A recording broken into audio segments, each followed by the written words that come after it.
Oh, in your room. Okay.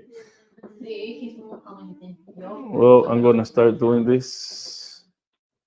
That's the only drawback that I have to do it myself. Okay. Okay. Let me just put this thing going. Yes, I need a MacBook. Yeah, Natalie, I need a MacBook. Huh? I like Mac. Yeah, they're easier to use. Okay. All right. Well, now if you have your Bible with you, go to Mark chapter 6, verse 6.5. Actually, that's how we will call it. I don't know if you've seen it. Since Jim, you've been to church all your life, so you will know what this means. 6b.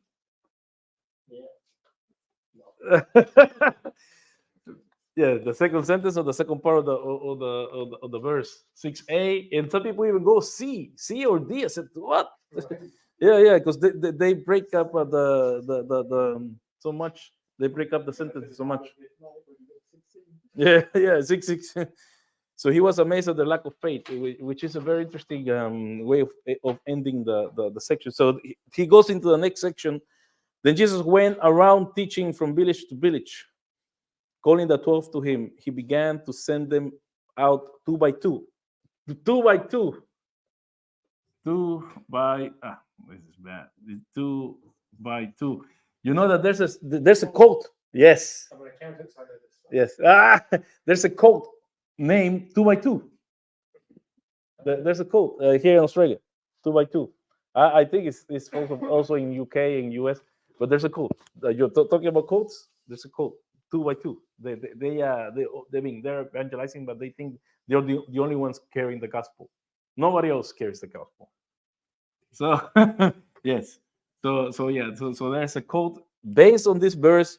They call 2 by 2. And gave them authority over impure spirits. And this is when it gets starting to get interesting again, because impure spirits. What is the one thing we've been saying that this gospel talks about again and again and again and again? Spirits, demons, uh, demons, spirits, and they know what Jesus is doing. Nobody knows, but they know. They know that he's the Son of God. He knows that he's come to judge them. He knows that he come to deliver Israel, but nobody else. And it's like what Mark is doing is like he's telling you this. He's telling you nobody knows, but we know what we're talking about. So he's telling you the story. So authority of impure spirits, and you see that in chapter 1, verse 22, and then in chapter 1 again, verse 27. Then it goes on in chapter 2, verse 10, and in 4, 27, 30. And in 4, 27, 30, we saw it some time ago, and it's the one when the let me see. 4, let me see. 2:10. No, 2:10. That's when he was alone, the 12 and the others around him asking about the parables. No. I'm lost. 2, yeah, because I'm in 4. 2. But I want you to know that the Son of Man has authority on earth to forgive sins. Maybe I got it wrong. I got it wrong. 2 something then, because it's not 2:10. But it was spiritual 122 for sure. Let me see. The 12 were amazed at this teaching because he taught them as one who had authority, not as the teachers of the law. So he told them just then because he was driving out spirits. Just then a man in the synagogue was possessed by an impure spirit, cried out, "What do you want with us, Jesus of Nazareth? Have you come to destroy us?" So they knew, but the people were amazed. Oh, he's making miracles. But the evil spirits knew what he was doing. So what happens is that he takes the evil spirits head on, but not only him. He sends his disciples. Do you want to be sent? by Jesus to cast out demons? No thanks. No thanks. You go like that. Well, some people today believe that there's no such thing as casting out demons today. But have you seen the movie? I want to go and see it. The Pope's Exorcist. But have you seen it? Have you seen it being advertised? It's in the theaters. I think it's with Russell Crowe. I'm pretty sure every diocese has an exorcist. Yes, every diocese has an exorcist. Yes. Every diocese has that. Mm-hmm. And even in the Baptist Church, there's some deliverance ministry people who if you have some issues in your church, people who you think they're possessed, they call them in and they can come and cast the demon out. John Piper. Mm. Yes, I've seen people possessed. Have you ever seen anybody possessed? No. Yo. The other guy who lived in France, he was screwing around. About how he liked to look into the darkness because he couldn't handle it. Drunk all the time. He's everything in him was like burnt. Yeah. So yeah, so you see here that the demons talk to you, and I remember the first time I saw a demon possessed was a girl, be 2 years younger than Maria, but as thin as Maria, and she could take on a guy like Liam. Actually, Liam would this guy, he did weights and he would go like this, and it's like in those movies, the guy goes, bah! and yeah, and threw him, boom, against the wall, and we were going, what? How can she do that?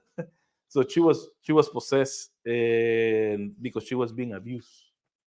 And one of the things that when I taught this about Jesus and Judaism, in Second Temple Judaism, that's the name of the course I gave, that people who are usually oppressed, that's where you see a lot of possessions.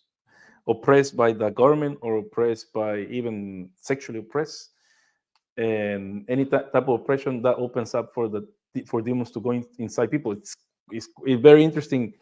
So Jesus sends the disciples, and he gave them the authority. See, up to now, it was Jesus by himself doing everything. Now he wants his disciples to have a goal. It's like when you are, and this is very good because this is like when you are discipling somebody. There's gonna be a point when you have to also do it yourself, or like when the birds when the parent birds throw the little birds down the nest, because they have to fly, they have to learn. So they push, and they don't want to. I remember this analogy. Yeah. I remember when I tried to disciple James, I took him to visit people, and I said, I like you. Remember when we went to see also people. First, I do it, you see how I do it, then you do it, and that's all the way I was. You learn by looking. You learn by looking. So they had seen Jesus do all this casting out of demons. Now it's your turn.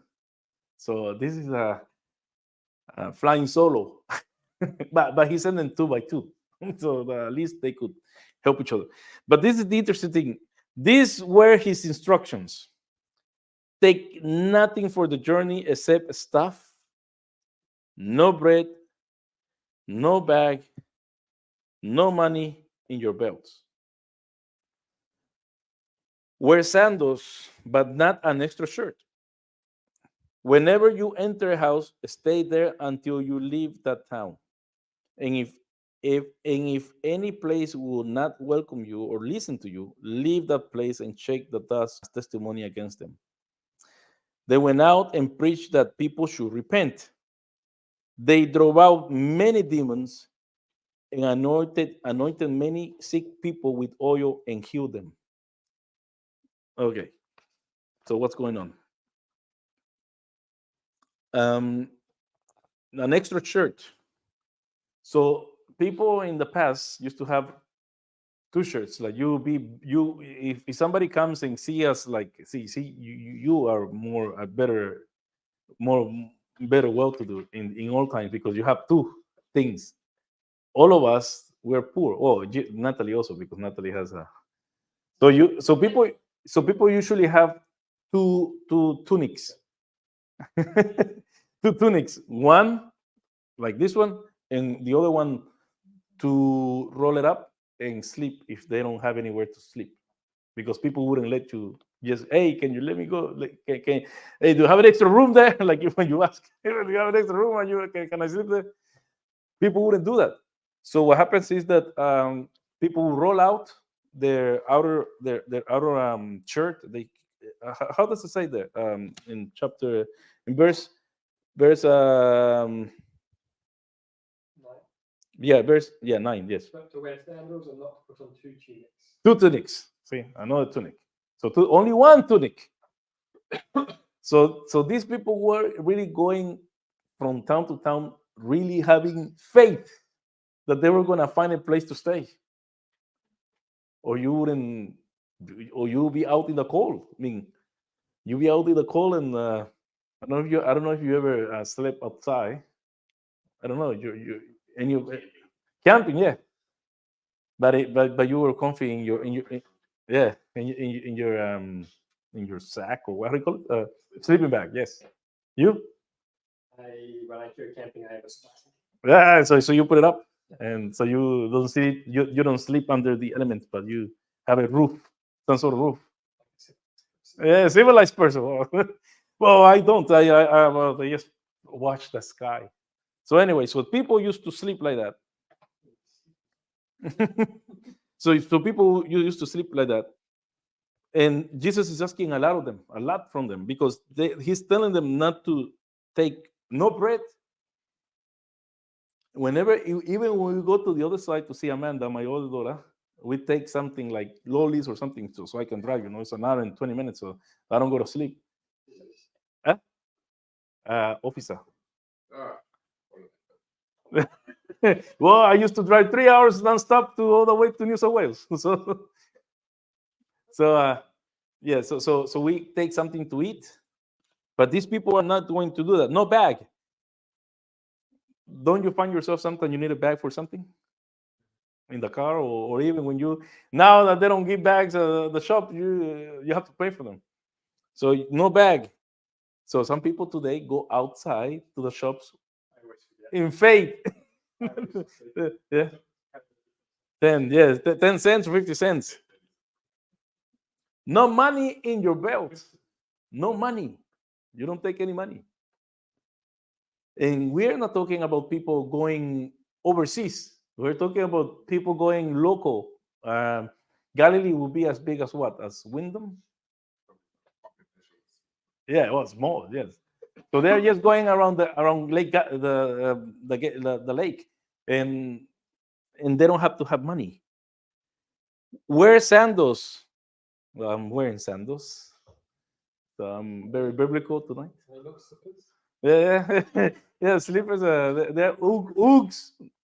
Some sheep had to die. Or Uggs. Uggs are prehistoric Uggs. Uggs, yes. So whenever you enter a house, and this is the thing, whenever you enter a house, stay there until you find a better place. No. Whenever you enter a house, stay there. Stay there. If somebody offers you a place, stay there. Because what people would do is that they would find a better place. Always, like if somebody comes to church and somebody gives them a place to live, oh, these other people have a better house, so maybe we can move in, we can crash into their house. Like they come to Liam and the place is very small, and they come to Lewis and say, oh, they have an extra place, so can we move in there? No, but they have to. You're stuck with them. You're the first one that you're stuck with them. But why is he doing all this? Because he doesn't want people to think that they're doing it for the money. And also, what happening in the first century, you could be an evangelist or an apostle, because they used to call them apostles as well. and you can only stay in a home 3 days. That's it, and you have to get out. And you don't have to ask them for money. They're not allowed to give you money. But now, now prosperity teachers, prosperity preachers, they love to get all the money they can. So they are to rely totally on the kindness of strangers. Who am I quoting? You English, you done this. I know you done it because I did it and you done it. Natalie did it. Hey, all of you done it. They rely on the kindness of strangers. Blanche Dubois, a streetcar named Desire. No, I lost you. Don't you watch The Simpsons? I'll show you The Simpsons afterwards. There are too many episodes. So a streetcar named Desire is a very Marlon Brando. Estela. Have you seen that? Yeah. No. I want you to keep going. Okay. Oh, Estela. Yeah. So what happens is that that's the one of the biggest sentences in the English speaking language. I always rely in the kindness of strangers. So they are supposed to rely on the kindness of strangers. And I, as I said before, and when I preach, I pick up people from the streets. And I used to, and she didn't like it. She was bringing home, oh, they don't have anywhere to stay. Look, she's not smiling. No. I mean, none of them were bad. None of them were bad. Thank God. Thank God. None of them were bad, but yes. But this is the thing with the disciples. This is the thing with the disciples. They were supposed to have total faith that God was gonna back them up in their mission. That's the thing. So they went out and preached that people should repent. So you come and you start saying, okay, I like you guys, but you guys must repent. But I'll give you a place to stay. Yeah, but you have to repent in order to be part of the kingdom. They drove out many demons and anointed many sick people with oil and healed them. So this is the first part. And the first part is quite interesting because it's very positive. Very positive. Yeah, everything's going well. Jesus sends them, and they're healing. They're casting out demons, so people are not oppressed. But then comes the bad. The Marx always does this. Always does this. He's telling you a good story, and then he brings everything down. So verse 14, King Herod, and actually, and this is the thing, King Herod. Who remembers King Herod? Yes, he's not the one from Jesus' time because he died closely. So no, yes, not, and he wasn't even called king. He was tetrarch. That was his title. But he loved to be called king, and Mark calls him king. And because in the other two gospels, in Matthew and Luke, in Matthew 14 and in Luke 9, he's not called king. He's called tetrarch, which is I forgot what it means now. It's a ruler, because there were only few kings in the whole Roman Empire. So they if they give you the title king, is that they really like you. You really kept the peace. So Tetrarch Herod. So he was the son of King Herod the Great, and he was a naughty boy. King Herod the Great killed his own. He killed his wife. Yes, and he killed his first son. Sorry. So because they were waiting. He killed him before he was almost like a month before he died, because they were just getting ready to take over. I said, "What are you doing? I'm not there yet." Boom, kill him. So the saying was that it was safer to be King Herod's dog than his son. No, he didn't kill his dog. He killed his sons. I didn't kill him. No, I didn't kill my dog. No, he was 16 years old. You don't have to have, he couldn't even go to a toilet. Nah, then people are gonna think I'm a killer. Yeah, yeah. No, in El Salvador during the war they used to eat dogs. Yeah, they used to eat dogs. Anything, because the war to survive. Yes. So they will eat. Actually, in the Old Testament, they used to eat the sons and daughters. So yeah. So King Herod heard about this, for Jesus' name had become well known. Some were saying John the Baptist had been raised from the dead. That is why miraculous powers are at work in him. Others said he is Elijah. And still others claim he is a prophet like one of the prophets long ago. So, and then he takes you back in time, back in the time machine. And he says, but when Herod heard this, he said, John whom I beheaded has been raised from the dead. For Herod himself had given orders to have John arrested, and he had him bound and put in prison. He did this because of Herodias, his brother's Philip's wife, whom he had married. For John had been saying to Herod, it is not lawful for you to have your brother's wife. So Herodias nursed a grudge against John and wanted to kill him, but she was not able to. Okay, all these people are Jews, okay? Either Jews by descent or Jews because they became Jewish. Remember, King Herod the Great, his dad became a Jew out of convenience. Out of convenience. So he became a Jew. So King Herod the Great was Jewish, but not because he was a descendant of Jews, but because his dad became a Jew because it was good for him. He could rule. that's what happened. So this is third generation Jewish people. This Herod, he was third generation, but they didn't keep the law. They didn't care. They were Jews because they were Jews. That was it. So what happened was that there was another tetrarch named, what's his name? Philip. Named Philip. And that was his brother. He also got a piece of land in Judea. And he had a wife named Herodias. But what happened? Yes. Oh, because the law, because on his behalf, yeah. And what happened? Yeah, Aristobulus. Yes. Aristobulus. That was that was her dad. Aristobulus. Aristobulus. That was her dad. Anyway, so what happened was that because they were not Jews from way back, they didn't know the law. They didn't care anyway.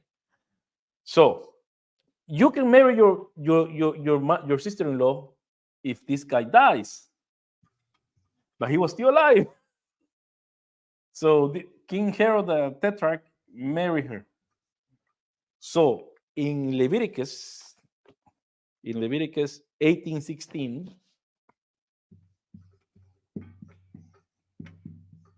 18:16, and also in 2021, the law says you should not marry your brother's wife. But he did it. So there's John the Baptist. You marry your brother's wife.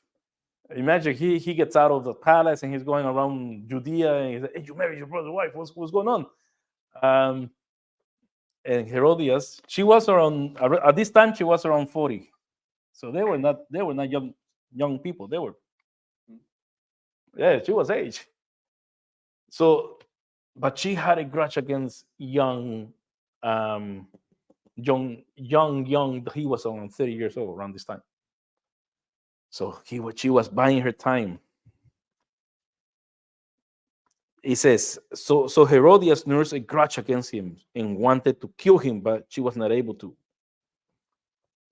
But this, if you know your Old Testament, Who did Jesus say John was? Who's John the Baptist? Yes, Elijah. He is the prophet that was going to come. So he is Elijah. And what happens? So that's in Micah 4:5. So he's the prophet. And Micah is the last book of the Old Testament, remember? Actually, it is not. But in the order of our books, that's where we put it. So Elijah, what happened to him? Who wanted to kill him?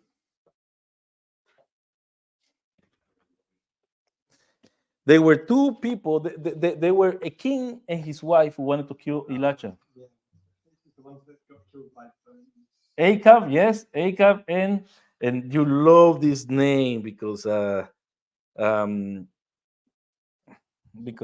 actually there's a street coming from work. Jezebel. Is it Acab or Ahab? Ahab, or you can write it either way. Yeah, the ones that got. And They got killed by dogs. yes, she was killed by the dogs. Yeah. At this time, yeah, okay. Just a minute.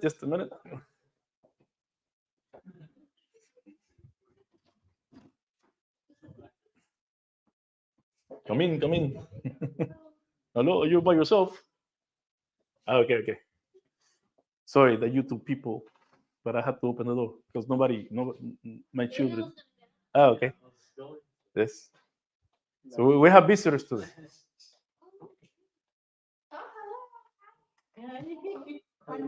Please come in.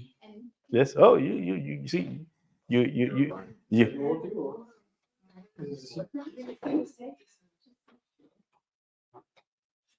No, well, you come in in a bad time because we're talking about because we're talking about people being eaten by dogs. Dingoes, yeah. Yes. So what happens was like what Jim said that Jezebel was eaten by dogs because she was thrown from where? Thrown up like Russians, like the Russians, they were thrown out of the window. So they threw her out the window. She went. She splashed even the wall. I mean, I want to read it. How he talks about it. How the Bible talks about it. This is a very nasty death that she Ahaz. Yes, because you see the book I was reading in English says like that, Ahab. The problem with Hebrew is that it gives you the consonants, but you have to put the vowels. So that's why they like the name Goliath has the same vowels as serpent. And one thing, how the Bible describes Goliath's armor, like scales, like a serpent. So it's all these things are very interesting. I never paid notice until very recently. Okay, Ahaz, king of Judah. Let me see. Hezekiah, where is it? Where is he? Manasseh, Ahaz, king of Judah. Yes. No, but we're yes. See, Atalia and Josh. Let me see. Where is it? Okay, here it is. 2 Kings chapter 9, verse 30. This is a very beautiful text. I'm going to read it to you. How she ended up and how we see how John the Baptist ends up. Then Jehu went to Jezreel. When Jezebel heard about it, she put on eye makeup and arranged her hair and looked out of a window.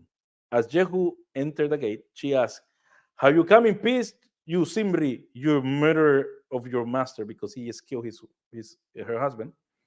He looked up at the window and called out, "Who is on my side? Who? Him.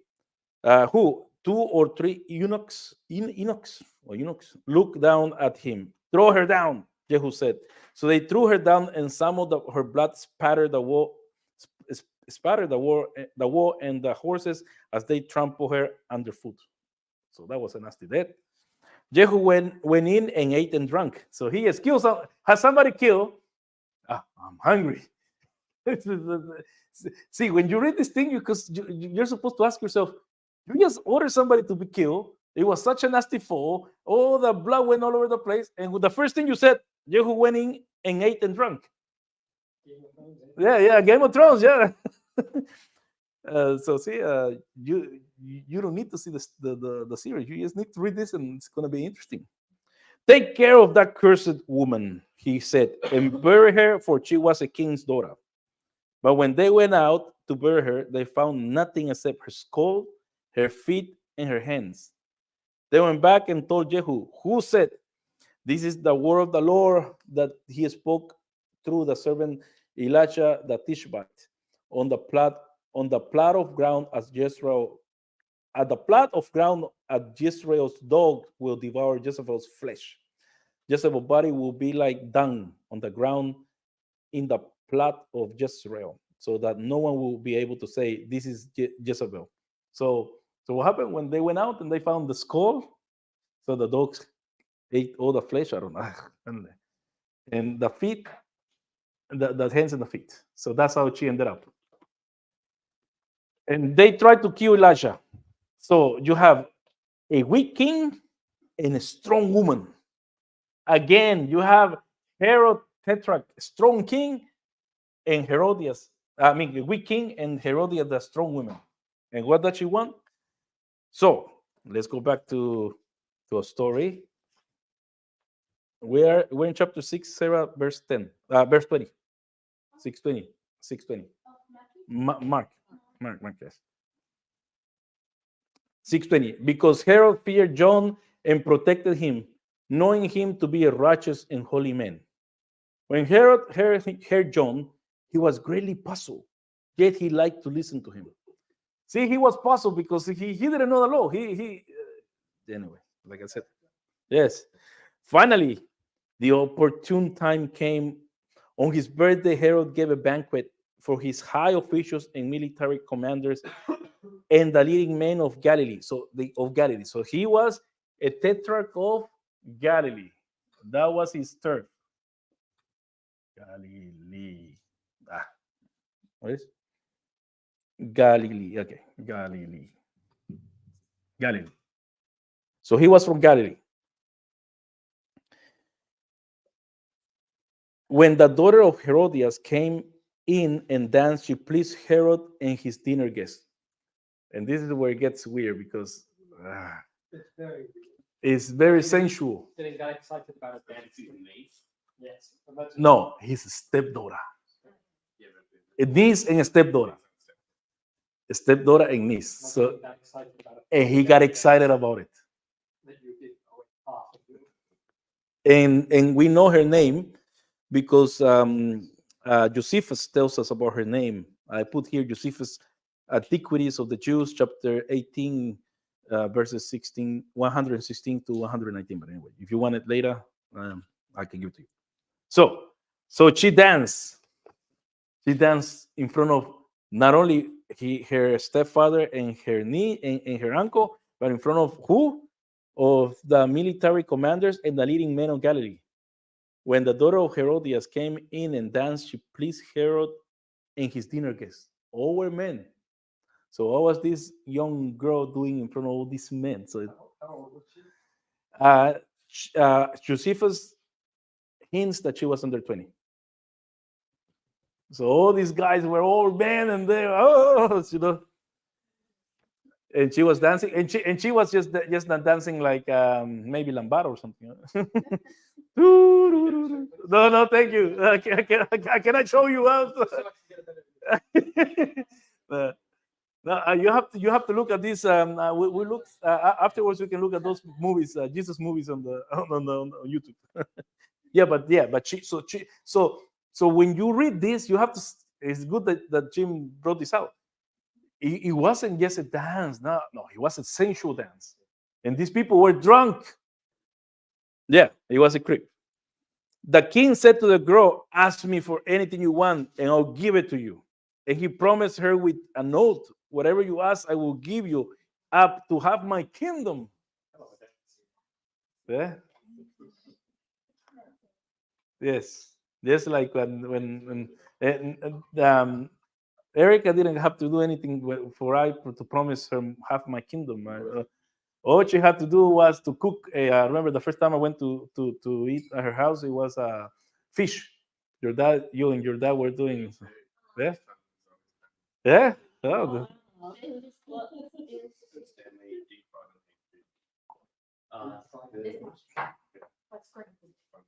mhm. And you said, Stanley, I'll give you half of Townsville.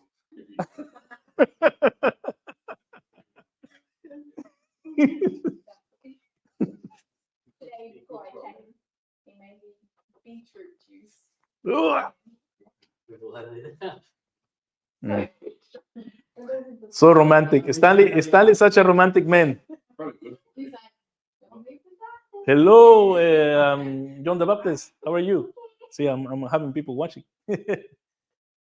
We're talking about how Sarah and Stanley fell in love.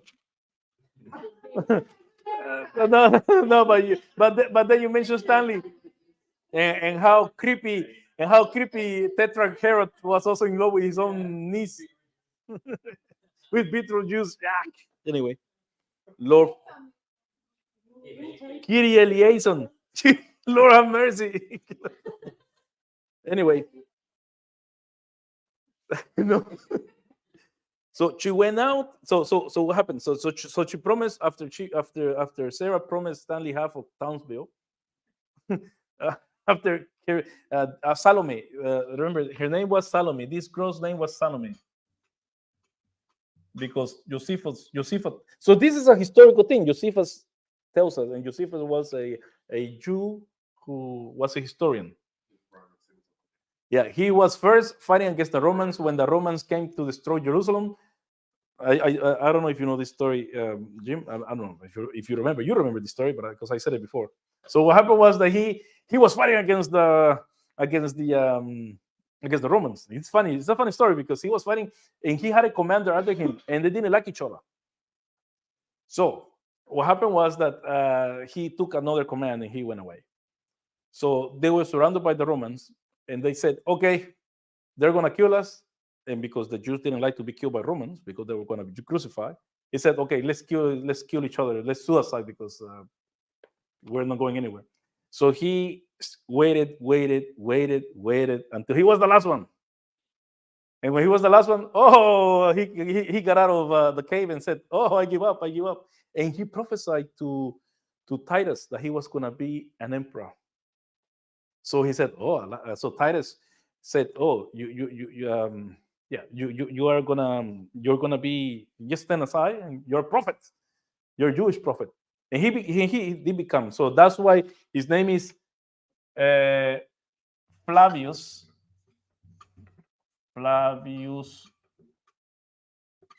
Josephus. So he's Joseph, and Flavius is the name of the Roman family that adopted him. A grown man, but he was adopted into that. So Flavius Josephus, and the Jews hated him, hated his guts. And we Christians were the ones who kept his writings. And now the Jews love him now because they know most of the stuff that we know about the time of Jesus because of him. Because he wrote a lot of history. I have all his books in Spanish. Oh, in English. In English, I have the whole. I have the new edition. Yes. Sorry. Yeah. No, it's only more legible. That's all. Yes, the typefaces. So this guy tells us her name, Salome, and you're gonna, if you go to YouTube and you put this name, you're gonna find a lot of songs and a lot of things about this girl. So what did she ask? She went out and said to her mother, "What shall I ask for?" that this is a good daughter. Somebody offers her a lot of stuff, and she says, "Oh, I want this." No, she goes to her mom. Yes, after the sexy dance. Very good enough daughter. Yeah, Like you. yes, they were both. Remember, they were plotting to do something against John the Baptist. And actually, that's your nick, John. John the Baptist. Oh, Phoebe's here too. Phoebe likes Josephus too. Keeps pulling it off the shelf. And yes, actually, John the Baptist is from Colombia, and he's uh, destroy James White's books if you can. Anyway, John the Baptist is Colombian, so he says hello to all of you. He's online. He lives here in Melbourne. He's a Presbyterian brother. Buenas noches, Don Juan. So she went out and said to her mother, "What shall I ask for?" So when Stanley proposed to you, did you run to your mom?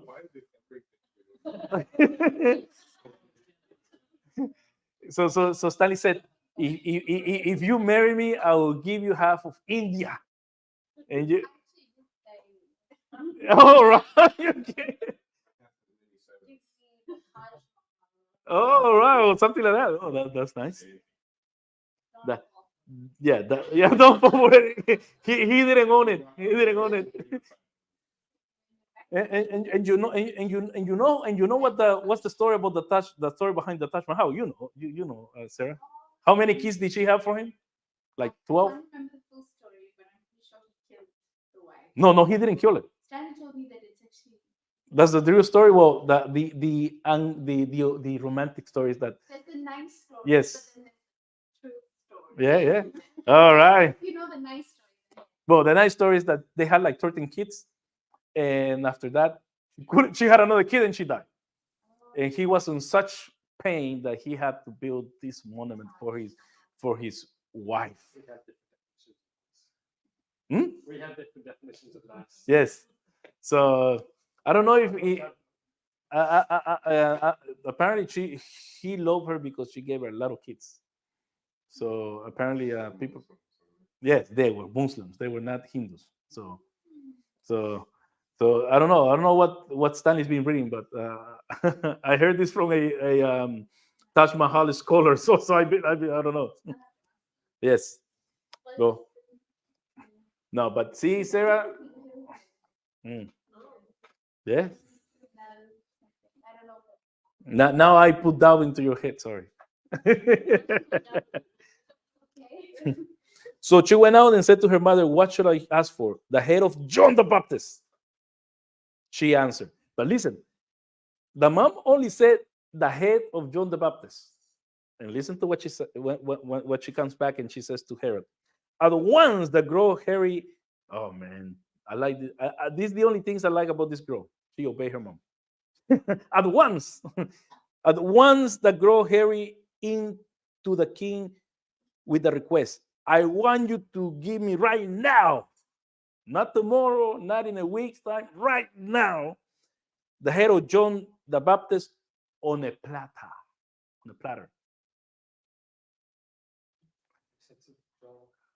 So imagine they all eating and they were like, "Do you want to eat something?" And then what she wants? She wants the head of John the Baptist. The king was greatly distressed, but because of his oaths and his dinner guests, he did not want to refuse her. So he immediately sent an executioner with orders to bring John's head. The men went beheaded John in the prison and brought back his head on a platter. He presented it to the girl, and she gave it to her mom, to her mother. On hearing of this, John's disciples came and took his body and laid it in a tomb. See, it's totally these two stories are totally contradictory. Because the first story, when you're going to hear, Sarah, is about how Jesus sent his disciples 2 by 2 to get demons out, to heal people, and they do. And then Mark throws us a wrench. You're seeing something nice, and then suddenly he tells you how John dies, how John the Baptist dies, and he's Elijah, and just like Elijah, and so for Mark, for the book of Mark, he was Elijah, and then Jesus says this afterwards. Jesus says in where is it? Elijah. Jesus later in this gospel, yes, here. Jesus in Mark 15:35 and 36. Mark 15:35 and 36. Let me see when is the no. When some of those standing heard this, they said, "Listen, he is calling Elijah." When Jesus was on the cross, remember? So they think that Elijah is still around. And then in Mark 9, that's what I'm talking about. Mark 9. In Mark 9, you find Jesus saying this. 9:10, it says, and they were coming down the mountain. Jesus gave them orders not to tell anyone what they had seen until the Son of Man had risen from the dead. They kept the matter to themselves, discussing what rising from the dead meant. And they asked him, why do the teachers of the law say that Elijah must come first? Jesus replied, to be sure, Elijah does come first and restores all things. Restores all things. Why then it is written that the Son of Man must suffer much and be rejected? But I tell you, Elijah has come, and they have done to him everything they wish, yes, as it is written about him. So Jesus recognizes that John the Baptist was Elijah. So these are the stories that you get happy, you get happy seeing people being healed, being dispossessed from demons. But then Marx brings us back to see that evil is still working. John the Baptist is the greatest of all the prophets of the Old Testament. Remember what Jesus said? He's the greatest of all of them. But look how he ended. He's gonna be killed by the authorities. Who's also gonna be killed by the authorities? Who's next? Jesus is next. No, but that's the thing. That's about the book. So they killed John the Baptist. He was like untouchable. Everybody flocked to him. Everybody respected him. Even the king, even though he put him in jail. Hey, come in. Let's talk about the Bible. Oh, all right, okay, go back to your cell. But no one was safe. No one was safe. Not even the Son of Man, because these people were evil. These people were evil. They didn't want to know God. They didn't want to serve God. All they wanted was to rule. That's what they wanted. That's all they wanted, to rule according to their whim.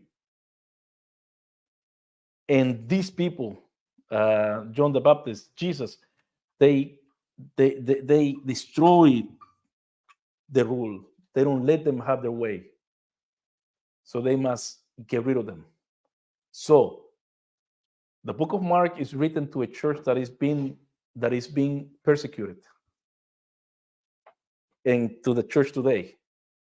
This is what's going to happen to us. But by dying doesn't mean that we lost. By dying, it means that we fulfill our calling.